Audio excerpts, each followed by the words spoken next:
Flink. What is up, guys? I am here back with another review, and we have natural lighting, so hopefully I look good here. I'm shining and looking proper here. Gonna do this real quickly, guys, because it is a hot day out and I just turned off the air conditioner, so it's just gonna be me babbling on about Volume 2 Carnage. And don't mind the glare. Let me see if maybe I can change the angle. Change the angle. All right, anyway, what's up, guys? Yes, Volume 2, Web of Carnage, covering 1994 to 1997, guys. Didn't finish it in the same day that I started it, but I read it within a day. So started it yesterday and finished it today. So we moved away from the Amazing Spider-Man centric stories. Of course, the first Carnage storyline and then the Maximum Carnage storylines were all Amazing Spider-Man issues. Nothing that hasn't been already collected. This one too apparently also has a lot of stuff that is collected. Mostly Venom stuff, like Venom on Trial. What else? There's also a lot of the Spider-Man stuff. Amazing Spider-Man 403 and 410. Spectacular Spider-Man 233. Part of the Web of Carnage storyline, which is why this is called Web of Carnage. Sensational Spider-Man 3, Spider-Man number 67, that's adjectiveless Spider-Man, for those of you who don't know, later on becoming Peter Parker Spider-Man. So we're in prime 90s, mid 90s Venom, and pretty much Venom is just slaughtering people and reveling in it. But actually, in this volume, he actually takes a step back, if you will. There's still a lot of Carnage mayhem to be had, especially in this story, the Mind Bomb, Carnage Mind Bomb, Carnage It's a Wonderful Life, really, really nutty shit. I mean, we had Warren Ellis did this, Carnage Mind Bomb, and then David Quinn, who I remember his name from Doctor Strange, the Doctor Strange Sorcerer Supreme series. He did the It's a Wonderful Life. Both are double-sized. I don't know if they're sequels of each other, like It's a Wonderful Life is a sequel of Mind Bomb, but they're pretty much in keeping with the narrative of what makes Carnage tick, you know, his psychosis, his why he's a monster. And not just the Carnage symbiote, but Cletus Cassidy. That dude terrifies me, guys. Cletus Cassidy does not play. He's a scary, scary dude. And then you got this fucking symbiote that doubles his murderous, psychotic rages and craziness and what have you. But it's cool. We got, you know, Spider-Man, a lot of Spider-Man. We get a lot of Venom. There's also this is the period with the Clone Saga, the second Clone Saga. I'm sure you all, if you guys didn't live through it like I did back in the 90s, you certainly heard about it. Ben Reilly, blonde, beach blonde. Ben Reilly comes back, and this is in the midst of Peter. Okay, I'm not gonna explain the Clone Saga to you guys. You're just gonna have to read it. They brush on it because I was gonna say unfortunately, for better or for worse, fortunately or unfortunately, whatever.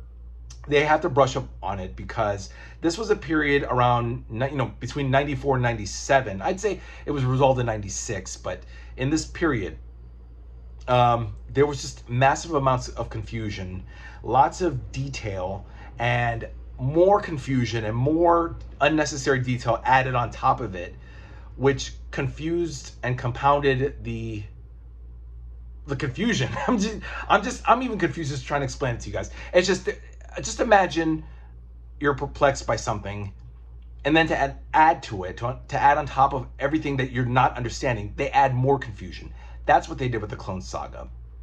I mean, they explained that, okay, so we have Peter Parker, and then he has a clone. His clone comes back, and it's Ben Reilly. Then they decide to say, well, no, Ben Reilly, and guys, correct me if I'm wrong, this is what I'm remembering and from what I read here. Then at some point, Ben Reilly took over as Spider-Man for whatever reason,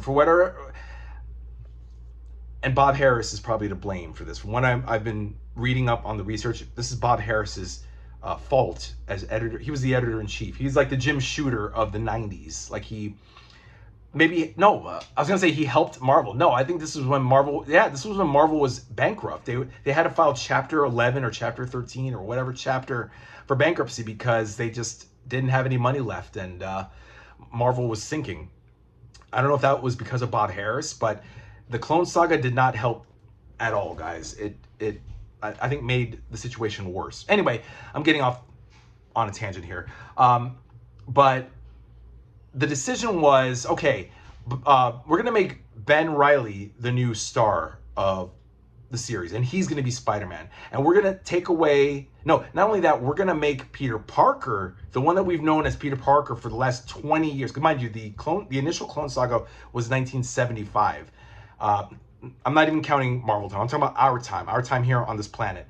So 20 years later, in 94, 95, they decide to say, okay, the Peter Parker that we've known since that first encounter with the clone is really the clone, and Ben Reilly is really Peter Parker. Oh, I'm sorry, Ben Reilly is really Spider-Man. That was from Amazing Fantasy 15 up until Amazing Spider-Man 150, because that's 150, 151. That was the initial Clone Saga. Still with me so far, guys? Good. So, and now on top of that, they took away Peter's powers. Like, Peter Parker is not only a clone, but now he's powerless. So him and Mary Jane decide to leave New York. You know, Aunt May's dead. She died in issue 400. And they decide to move out west. I guess California, right? Or whatever. I wasn't really reading this stuff back then. I was reading Amazing Spider-Man, but none of sensational, spectacular, web of, adjectiveless Spider-Man. None of that. Just Amazing Spider-Man was my one title. I didn't even read Spider-Man Unlimited. Whatever stories were out there about Spider-Man, I didn't read them except Amazing Spider-Man. That's it. I was more into X-Men. Still am. Anyway, so I don't know the details, but I just know that happened. Peter lost his powers. Peter's no longer Spider-Man. Peter's the clone. He's gone. And now it's all Ben Reilly. Then, in this storyline, guys, they introduce a skeleton, which turns out to have been the clone that whichever Spider-Man they fought was the one, whether it's Peter Parker or Ben Reilly, the one that died and was put down the smokestack, that was the clone. Okay? So now, guys, we have 3 Spider-Men, 2 of which are clones, 1 is the real deal. But we don't know which it really is, because again, the problem, not even the premise, but the problem is we don't know how many clones were created by Jackal, Miles Warren, who created, you know, Gwen Stacy's clone, created his own clone. We don't know what's what. And by the way, it's not even explained in this volume, guys. I know I'm getting off topic, but I'm just giving you the background as to the spider clone of what we're reading here, which involves Carnage. So now we have no idea what's happening.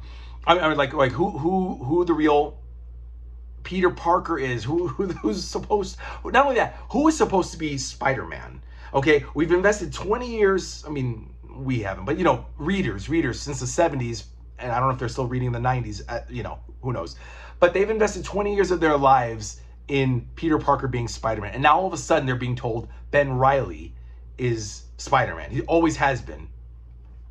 Well, then where the fuck was he?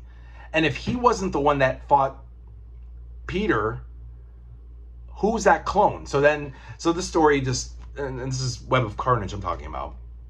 Now there's this whole story about the skeleton, and it's like, if that's the clone, then who are these other 2 clowns? It's confusing. And then of course there's Kane. Kane is also a clone of Peter Parker, of a failed experiment. I remember there was a Spider Side, which is like a creature made from Spider-Man. There's a Spider Carnage, which is featured in Web of Carnage, that storyline. So that's Sensational Spider-Man 3, Amazing Spider-Man 410, Adjectiveless Spider-Man 67, and Spectacular Spider-Man 233.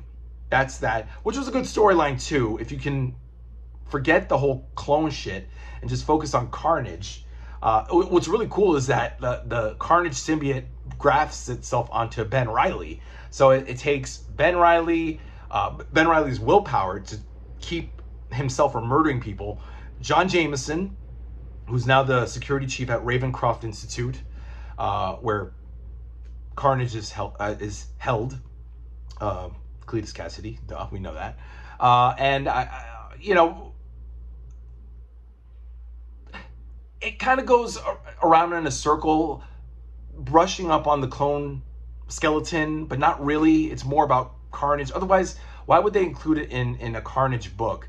I don't know, guys. I enjoyed the story, but I just wish they had not made this so effing confusing. Effing fucking confusing, you know?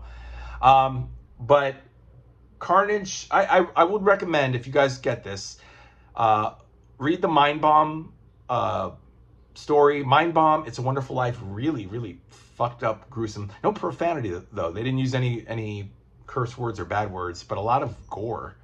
Maybe not a lot of gore, but more implied gore. What's it called? Like in It's a Wonderful Life, Dr. Kafka turns into a cockroach. Oh, it's just gross. Her head just splits, and just read it, guys. Like I always say, just read the fucking book. It ends with Venom on trial, only 2 and 3, because I guess Carnage didn't appear in the first issue. That's in the Venom collection, all 3 issues. Pretty cool. You know, Daredevil and Spider-Man, Venom and Carnage. I like that. And that's the issue where, at the end, issue 3 ends with Venom, Eddie Brock becoming an agent of, not S.H.I.E.L.D., but an agent of the government, which I guess he eventually goes on in the 2000s, the 2010s as, you know, anti-Venom and all that crap. I didn't get that far because I stopped reading comics by then. There's also the super specials. Amazing Spider-Man, Web, Spectacular, Adjectiveless, and Venom. There's 5 super specials, which are, I think, annuals, but they're not called annuals. They're just super specials. And these came out in 1995. That is the Planet of the Symbiotes storyline. So it's a 5-part story. And basically, Venom is having separation anxiety pangs from his costume because he's questioning, I wonder if I'm the one that's violent or my costume is. So he tells his costume, hey, we need a timeout. Can you get out of me and go away? And the costume is like an angry girlfriend, an angry ex-girlfriend who's spurned, and she's like, it just lets out this psychic cry. Like, it doesn't make a sound, it just cries. And it brings all these symbiotes from outer space to Earth, and then the symbiotes just possessing people and hosting, you know, taking their bodies as hosts. And of course, both Spider-Men, Ben and Peter, there's Spider-Man, Scarlet Spider, and Venom. They have to come together and beat back the symbiotes. Carnage, of course, shows up. Carnage eventually becomes like this huge, giant version of himself, like 50 feet tall. It's funny, in the back of the book, it says he's 50 feet. In the story, Peter says he's 40 feet. He's just giant. He's massive. So imagine like a gigantic Carnage coming to kill these guys. And he's a giant because he's absorbing all the symbiotes that have inhabited the people of Earth. So it's a real what the fuck, you know, how the fuck are they gonna get out of this one? But that was probably my favorite storyline, the Planet of the Symbiotes storyline, only found in the super special. And they keep it small. It's only like 24 pages each. Super special, that sounds like an 80-page book. So it's just that storyline. It's really materials from those super specials. And that's pretty much it, guys. Amazing Spider-Man 403 had the Peter Parker on trial. I had that issue. That one in 410, I had those issues. Oh yeah, and Carnage Unleashed. Venom Carnage Unleashed. Another storyline that's going to feature in Venom's own book. So yeah, there's a lot of double dipping here, guys. I'm not going to lie to you. Double dipping. I know someone just commented on it like, yeah, this is pretty much, Carnage is basically double dipping. Yeah, but I wouldn't look at it as a negative thing, guys. Look at it as an opportunity to read these stories twice. Double dipping, triple dipping. And if it's triple dipping, then it's 3 times. But spread them out within a couple of months, and then you'll be surprised and be like, oh yeah, I love this storyline. This is good. So Carnage is like that. Again, I would recommend, if you're a Carnage fan, get the book. If you're not a Spider-Man fan, although I can't see how anybody could be a Carnage fan but not a Spider-Man fan, but it happens. You know, unless you're a collector like me, you can get both and you'll enjoy them regardless. Or just get it if you're a Carnage fan. You know, you're not going to miss much. Or Venom. Again, now these stories seem to be collected more in Venom's epics rather than Spider-Man, other than the 2 issues of 403 and 410. It still feels like a new original book. You know, granted, I haven't read Venom yet, so we'll see. But that's about it, guys. That's Web of Carnage, Volume 2 of Carnage Epic Collection, Volume 2, Web of Carnage. And we are going to wrap it up, guys. The last one, The Monster Inside, Volume 3. This is really why I wanted to read Carnage, because I really wanted to read this volume. 1998 to 2005. Really, it's 2009. The X-Men Spider-Man number 3 issue is from 2009. And for whatever reason, they did not include it. I think it's because that story, X-Men Spider-Man number 3, is part of the Carnage Clone Saga era. I don't know. But that's what I think someone told me. But they should have put 2009. So 98 to 2009. The Monster Inside Volume 3 is going to be the next book that I read. And I can't wait, guys. Toxin. I want to check this out. Toxin. I don't know anything about Toxin, guys. I know nothing. I don't know about Toxin. I don't know about Venom versus Carnage. Tales of what's this? Web Spinners, Tales of Spider-Man. I didn't read any of this, guys.